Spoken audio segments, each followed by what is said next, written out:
Ginoo kay nadunggan po nako, nabasa po nako sa atong mga kauban sa kahanginan regarding atong ginaduso karon nga division or pag-divide sa atong barangay kasisang.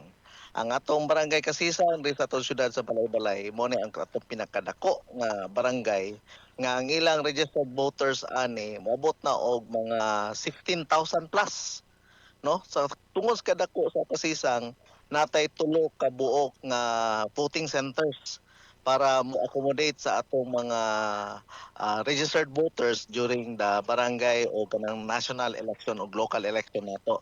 So mo to nga siguro nakita sa atong mga konsehales sa atong syudad nga it's about time to divide, no, sa kasisang tungod sa kadako. Og ang naa sa balaod, especially sa local government code, dali ra man pag-create og barangay, dali ra man pod og pag-divide sa barangay tungod kay ang requirement ana murag upat ra man ka kinahanglan territory, tapos dapat nay ordinance nga ipasa or balaod gikan sa Congress or kanang city ordinance, og ang pinakaimportante ana is ang population requirement. Og ang pagkahuman ana, halimbawa ang minimum qualification minimum population requirement ana is 2,000. 2,000 raman ka kuan, 2,000 naman ka inhabitants, mo ra man ang kinahanglan minimum nga.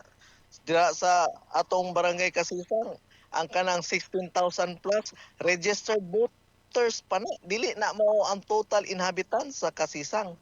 So nanubra na ang tawhan sa Kasisang, mo na nga kinahanglan na gyud nga ma-divide siya kung sa ako lang personally og nakita po sa atong mga konsehales nga kinahanglan na siya ma-divide para ma-accommodate ang panginahanglanon sa atong mga barangay constituents. Kay kung isa lang ka barangay nga 20,000 o 30,000 na ka constituents dira, maglisod na og hatag o public service tungod sa kadaghan sa i-accommodate.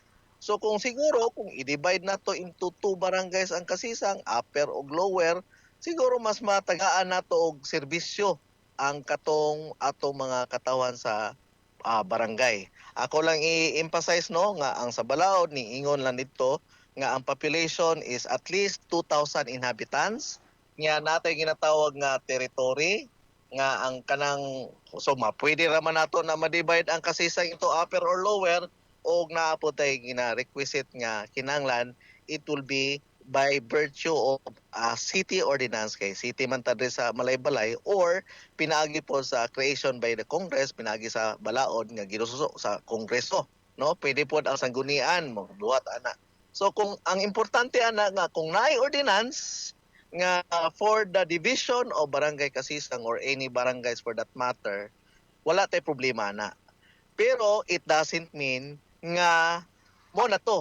Kay ang final act manggod ana is natay ginatawag nato nga plebisito. Kanang plebisito pinaagi sa COMELEC kana sila mo conduct og election for purposes of seeking the approval of the inhabitants or the registered voters, no? Ang mga registered voters sa Barangay Kasisang mubotar kung muuyon ba sila sa division o dili. Yes or no ra na sa election nga ginatawag nato nga plebisito. If during the plebiscite niingon ang mga majority nga niingon nga pabor sila sa division, and that is the time nga pwede na ma-divide ang Barangay Kasisang into two barangays. So mo na siya ang nasa atong balaod. No, matud pa kini lang yung plebisito. Unsa ni ka importante matud pa ang plebisito nganong kinahanglan usab kini sa maong pagtunga sa usa ka barangay? Ang plebisito manggod is naa yun na siya explicit yun na nga gibutang sa balaod nga kani siya ang tawag na mo ana manggod is gibalik sa katawhan ang katungod nga mo sila mismo ang magbuot kung ila ba nang i-allow, pabor ba sila sa division or dili. Mo na ang ginatawag nato nga plebisito. Ang pagbuot is gipasa sa katawan pinaagi sa election nga ginatawag nato nga plebisito. It's either yes or no ra na siya. So ang sa sulod sa balota ana, mingon na dito, pabor ba mo nga ang barangay Kasisang himon og duha ka barangay i-divide into two, yes or no? So kung modaog ang yes, ang bot pasabot ana nga malegalize na ang divide sa barangay Kasisang. Kung ning daog ang no, ambot pasabot ana ang mga katawhan wala ning pabor nga i-divide ang barangay Kasisang into two barangays. Sa attorney no. So it depends sa gyapon sa plebisito ko at attorney para O dili makuha dili na siya. Yes sir, dili siya magdepende sa mga politiko. Magdepende siya sa mga registered voters sa barangay Kasisang kay sila man ang affected. Ang mga katawhan, ang mga registered voters sa barangay Kasisang, sila mismo ang magbuot.